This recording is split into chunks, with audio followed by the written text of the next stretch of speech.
All the technology in the world is completely useless if you can't get your product into the hands of your customers. And so today, I want to do something a little bit different and talk about brand, and specifically brand in relation to industrial lubricants, and look at kind of the brand landscape and what cost and performance mean for your brand. In a very broad sense, I would say that there are really two dimensions. When you look at the brand landscape, you want to measure people against their cost as well as their performance perception. And the reason why I say perception and not just performance will become apparent. Now, if I were to draw a straight line between cost and performance perception, I would say that generally most brands are going to lie somewhere along this line. And there are reasons why this is the case. If you basically stray too far above or below the line, your brand tends to cease to exist. So I'm going to put a few brands on here, right? Now, before everyone kind of arcs up about their favorite brand or the brand that they work for or the brand that they represent, just let it be known, first of all, this is not performance. This is perception of performance. So this is kind of like the amalgamation of all the opinions that I tend to hear feedback from in the market. Now, this is also specific to certain markets that I work in. So in your market, for example, the performance perception might be a little bit different. Cost, again, in some cases, we can't actually determine what the real cost is. There are so many different costs in the industrial landscape, whether it's distributor cost, landed cost, depending on the size of company that you are probably buying product at a completely different rate to another customer of the same brand. So this is all pretty nebulous, right? I'm just putting some rough numbers to kind of like different brands. So you've kind of got Mobile and Shell off onto the right, and then you've got some other brands down onto the left. Now, again, this is performance perception. Now, the reason why this is important is because consumers say that they want something on this half of the graph. What they want in an ideal world is a brand that gives them an incredible amount of performance at low cost. Now, in my experience, there are very few brands that are able to survive in this part of the curve. And the reason for this is because there is the kind of a forcing function, which says that when you price your brand in that way, again, it's the perception of performance which gets driven towards the mean. So most consumers will tend to say, well, if it's priced this way, the performance can't be that good. Therefore, in my mind, to sort of rectify this situation, in my mind, I'm going to perceive that the performance is something a little bit lower.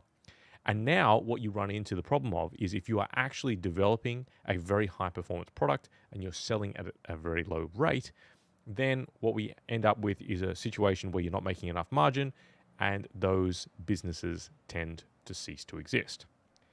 What is more common is to see brands that try to make it on this side of the curve, where they're trying to charge a premium, right? But they may not necessarily have the performance perception. Now, I've seen a couple of instances where this has gone awry. In one instance, for example, the performance perception gets driven lower through a number of different factors. I've seen factors from the name of your brand doesn't sound very good, right? That drives the perception in some people's mind. Country of origin can sometimes, unfortunately, force negative perceptions of performance. It can even be, the way that your sales staff act in the market. Again, that can, influence the perception of performance. And brands that tend to hover in this region, they also tend to go out of business because the consumer is not seeing the value. There are instances that I've seen where brands are able to exist in this kind of area.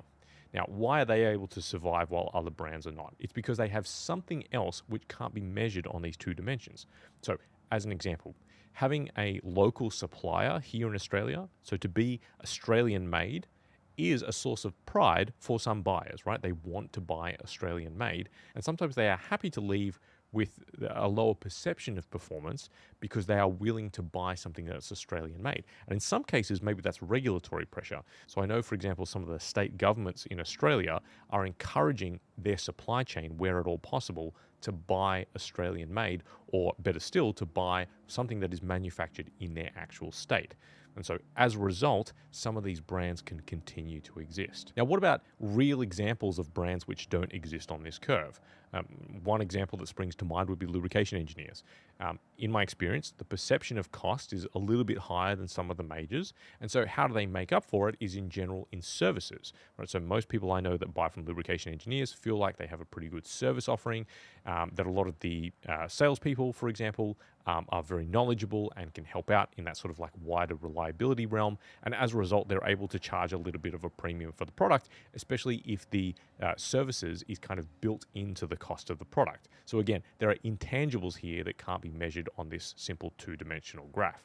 Now, there are plenty of other brands that are not necessarily lubricant brands, which can exist in this area as well. So, for example, I've seen a lot of distributors, sometimes single-branded, sometimes multi-branded distributors who, again, have that service offer or have that additional level of customer interaction and customer trust, and they tend to do really well in charging a little bit of a premium as well.